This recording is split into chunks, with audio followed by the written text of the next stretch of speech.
Server கோளாறு காரணமாக metro ரயிலில் டிக்கெட் எடுப்பதில் சிக்கல். டிக்கெட் விநியோகம் தற்காலிகமாக நிறுத்தி வைப்பதாக மெட்ரோ நிர்வாகம் தகவல். சென்னை கோயம்பேடு சந்தையில் பூக்கள் விலை கிடுகிடு உயர்வு. 1 கிலோ மல்லிகை பூ 2000 ரூபாய்க்கு விற்பனை. நாடு முழுவதும் 21 போலி பல்கலைக்கழகங்கள் செயல்படுவதாக நாடாளுமன்றத்தில் அமைச்சர் தகவல். போலி பல்கலைக்கழகங்கள் தரும் பட்டங்கள் செல்லாது என அமைச்சர் சுகந்த மஜூர்தார் அறிவிப்பு. கடும் எதிர்ப்புகளுக்கு இடையே ஒரே நாடு ஒரே தேர்தல் மசோதா மக்களவையில் இன்று தாக்கலாகிறது. எம்பிக்கள் அனைவரும் தவறாமல் பங்கேற்குமாறு பாஜக, காங்கிரஸ், திமுக உள்ளிட்ட கட்சிகள் அறிவுறுத்தல். ஒரே நாடு ஒரே தேர்தல் மசோதாவால் நாடாளுமன்றத்தில் இன்று அனல் பறக்க வாய்ப்பு. ஆரம்ப நிலையிலேயே மசோதாவை தீவிரமாக எதிர்க்க காங்கிரஸ், திமுக உள்ளிட்ட எதிர்க்கட்சிகள் ஆயத்தம்.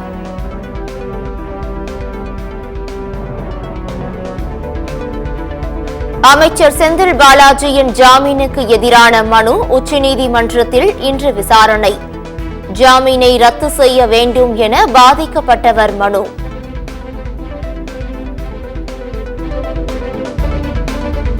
திருவாரூர் மாவட்டத்தில் கனமழையால் 13,117 ஏக்கர் நெற்பயிர்கள் பாதிப்பு.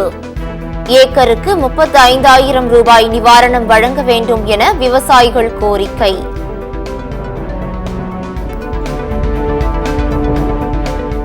தூத்துக்குடி மீனவர்கள் மறு அறிவிப்பு வரும் வரை கடலுக்கு செல்ல வேண்டாம். பலத்த சூறைக்காற்று வீசும் என மீன்வளத்துறை எச்சரிக்கை.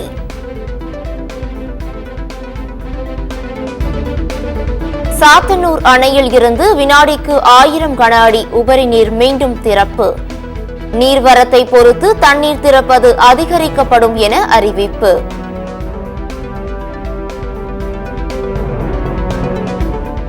ராமேஸ்வரம் அடுத்த சேரங்கோட்டை பகுதியில் கடல் சீற்றத்தால் மரங்கள் வேரோடு சாய்ந்தன.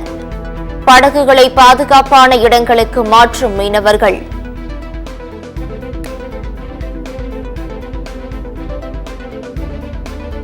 தாம்பரம் அடுத்த பெருங்களத்தூர் பகுதியில் மூட்டை மூட்டையாக ரேஷன் அரிசி கடத்தல். இருசக்கர வாகனங்களில் அரிசி மூட்டைகளை கடத்திச் செல்லும் சிசிடிவி காட்சிகளை வைத்து விசாரணை.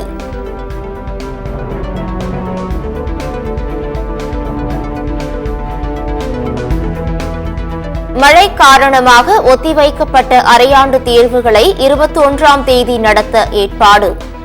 சேலம் மாவட்ட முதன்மை கல்வி அலுவலர் தகவல்.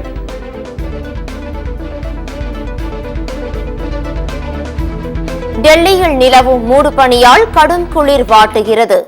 சாலையோரத்தில் வசிக்கும் மக்கள் அரசின் இரவு நேர தங்கும் இடங்களில் தஞ்சம்.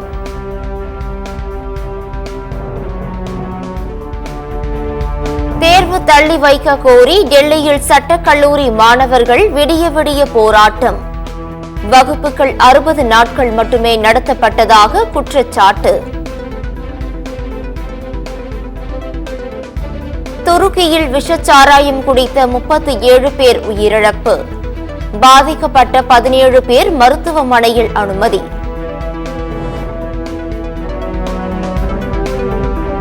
அமெரிக்காவில் பள்ளிக்கூடத்தில் நடத்திய துப்பாக்கிச் சூட்டில் 3 பேர் உயிரிழப்பு. துப்பாக்கியால் சுட்ட சிறுவன் தற்கொலை.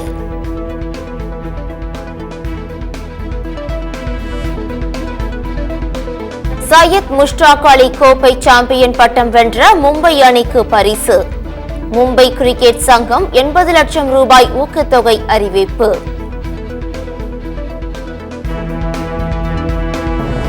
இந்தியா ஆஸ்திரேலியா மோதும் 3வது டெஸ்டின் 4ஆம் நாள் ஆட்டம். மேலும் விக்கெட்டுகளை இழந்து இந்திய அணி தடுமாற்றம்.